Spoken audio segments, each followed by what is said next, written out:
Chapter 3. It was at this point, the first thing of all, the rather peculiar thing that led to so many other, much more peculiar things happened to him. For suddenly, just behind him, James heard a rustling of leaves, and he turned around and he saw an old man in a funny dark green suit emerging from the bushes. He was a very small old man, but he had a huge bald head and a face that was covered all over with bristly black whiskers. He almost looks like Shel Silverstein to me. By the way, what's he doing just hanging out in the bushes giving a kid something? What's up with that? He stopped when he was about 3 yards away and stood there leaning on a stick and staring hard at James. When he spoke, his voice was very slow and creaky.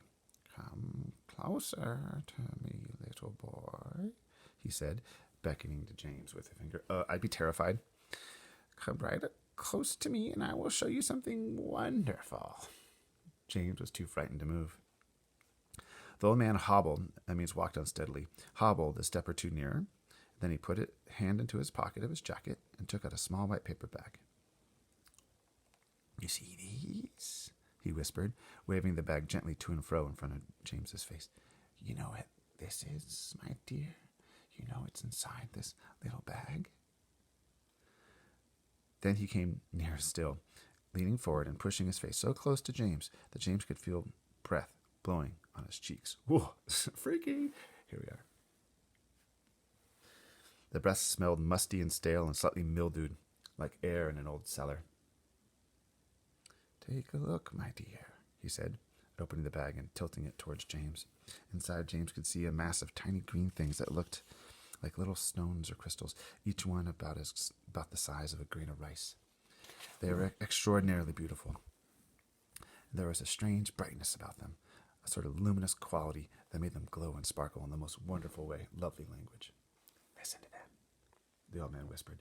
"Listen to them move." James stared into the bag, and sure enough, there was a faint rustling sound coming up from inside it, and then he noticed that all the thousands of little green things were slowly, very, very slowly, stirring about and moving over each other as though they were alive.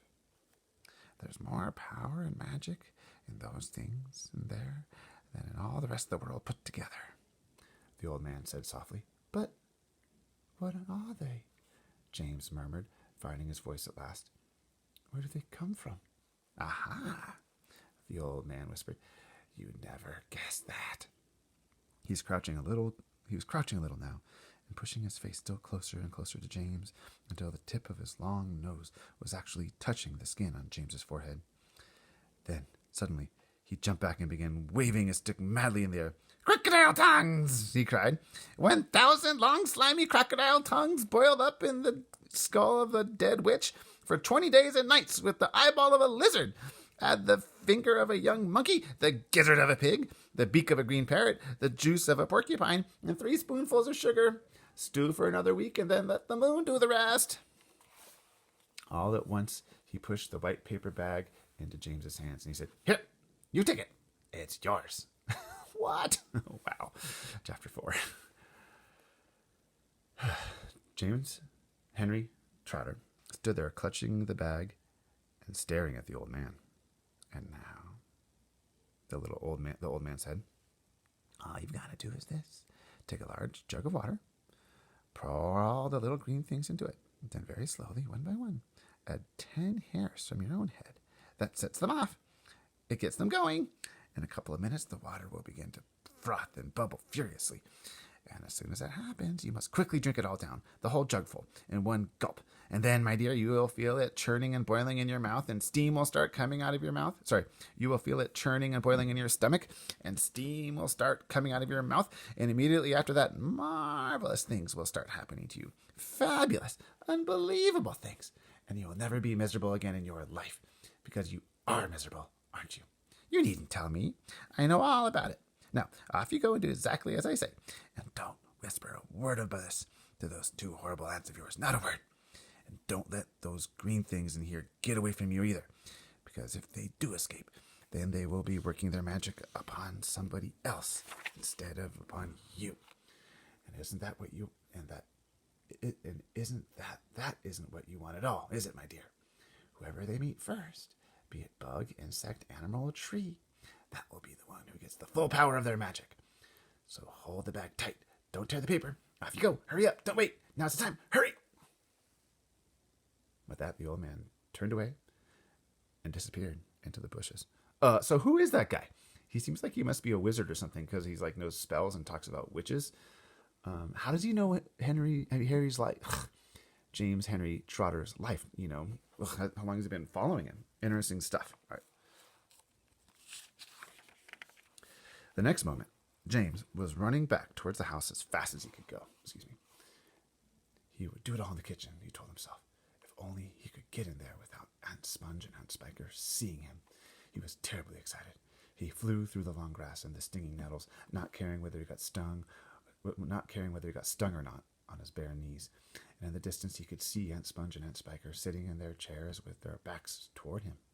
He swerved away from them so as to go round the other side of the house, but then, suddenly, just as he was passing underneath the old peach tree that stood in the middle of the garden, his foot slipped, and he fell flat on his face in the grass. The paper bag burst open as it hit the ground, and the thousands of tiny green things were scattered in all directions. James immediately picked himself up onto his hands and knees and started searching around for his precious treasures. But what was this? They were all sinking into the soil. He could actually see them wriggling and twisting as they burrowed their way downward into the hard earth. And at once, he reached out a hand to pick some of them up before it was too late, but they disappeared right under his fingers. He went after some others, and the same thing happened. He began scrabbling around frantically in an effort to catch hold of those that were left, but they were too quick for him. Each time the tips of his fingers were just about to touch them, they vanished into the earth, and soon, in the space of only a few seconds, every single one of them had gone. James felt like crying. He would never get them back now. They were lost forever. But where had they gone to? And why in the world had they been so eager to push down into the earth like that? What were they after? There was nothing down there, nothing except the roots of the old peach tree, and a whole lot of earthworms and centipedes and insects living in the soil. But what was it that the old man had said? Whoever they meet first, be it bug, insect, animal, or tree, that will be the one who gets the full power of their magic. Good heavens, thought James. What is going to happen in that case if they do meet an earthworm, or a centipede, or a spider? And what if they do go into the roots of the peach tree? Get up at once, you lazy little beast! A voice was suddenly shouting in James's ear. James glanced up and saw Aunt Spiker standing over him, grim and tall and bony, glaring at him through her steel-rimmed spectacles. Get back over here immediately and finish chopping up these logs, she ordered. And Sponge, fat and pulpy as a jellyfish, came waddling up behind her sister to see what was going on. Well, why don't we just lower the boy down the night